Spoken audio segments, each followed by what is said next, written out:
Welcome to my channel. இன்றைக்கி ஒரு டேஸ்டான ஒரு ரெசிபி தாங்க. இன்றைக்கி வீட்டில் உள்ள பப்பாளி காயை வச்சு ஒரு கூட்டு சிம்பிளாக செய்யலாம். பருப்போடு போட்டு எப்படி செய்யலான்னு பார்க்கலாங்க. அதுக்கு இன்றைக்கி வீட்டில் உள்ள ஒரு பப்பாளி காயை பிடுங்கியாச்சுங்க. அது கூட இன்றைக்கி இந்த பருப்பை வச்சு தாங்க ஒரு கூட்டு ரொம்ப டேஸ்ட்டாக பண்ண போகிறோம்.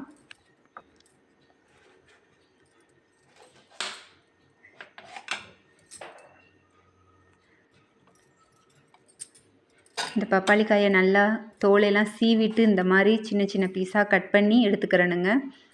அதை ஒரு தடவை வாஷ் பண்ணிவிட்டு இப்போ நம்ம அதுக்கடுத்து ஒரு தக்காளி நறுக்கியாச்சுங்க. ஒரு தக்காளி எடுத்துக்கிட்டேன். இப்போ வெங்காயத்தை பொடி பொடியாக நறுக்கி வச்சுக்கிட்டாச்சுங்க. 2 பச்சை மிளகா எடுத்துக்கிட்டேன் நான் காரத்துக்கு. வெள்ளைப்பூடு, பருப்பு சேர்க்குறனால வெள்ளைப்பூடு சேர்க்கலாம். இப்போ அதுக்கு கொஞ்சம் கருவேப்பிலை வாசனைக்கும். இப்போ இதை ஃபுல்லாக நம்ம ஒரு குக்கரில் எடுத்துக்கலாங்க. குக்கரில் தாங்க இன்றைக்கி செய்ய போகிறோம். குக்கரில் இப்போ கட் பண்ணி வச்சுருக்க அந்த பப்பாளி காயை சேர்த்தாச்சு. அதோட அந்த பருப்பையும் நான் கழுவி எடுத்து வச்சுருக்கேங்க. அதையும் இதோடு சேர்த்துக்கலாம். இப்போ சின்ன சீரகம்,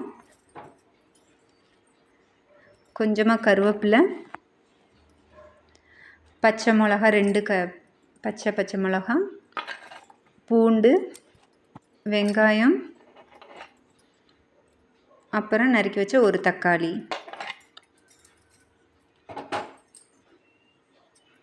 இது கூட கொஞ்சமாக மஞ்சள் பொடியும் சேர்த்துக்கோங்க, 1 ஸ்பூன். இப்போ தேவையான அளவு தண்ணி வந்து அந்த காய் மூழ்கிற அளவுக்கு கொஞ்சமாக இருக்கணும். இந்த ஸ்டேஜில் இப்போ நம்ம உப்பும் சேர்த்து நல்லா கலக்கி விட்டுக்கிறலாங்க கரண்டியை வச்சு.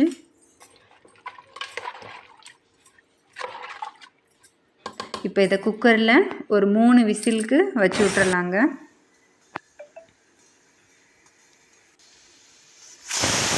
இப்போ பார்ப்போம், நம்மளுக்கு ரெடி ஆயிடுச்சுங்க. பாருங்கள், நல்லா வெந்திருக்கு. பருப்பும் காயும் நல்லா வெந்திருக்குங்க. இதை நல்லா மசிச்சு விட்டுட்டு இப்போ ஒரு கடாயில் எண்ணெயை ஊற்றிக்கிறலாம். இதோட நம்ம கடுகு, உளுந்து சேர்த்துக்கிறலாம்.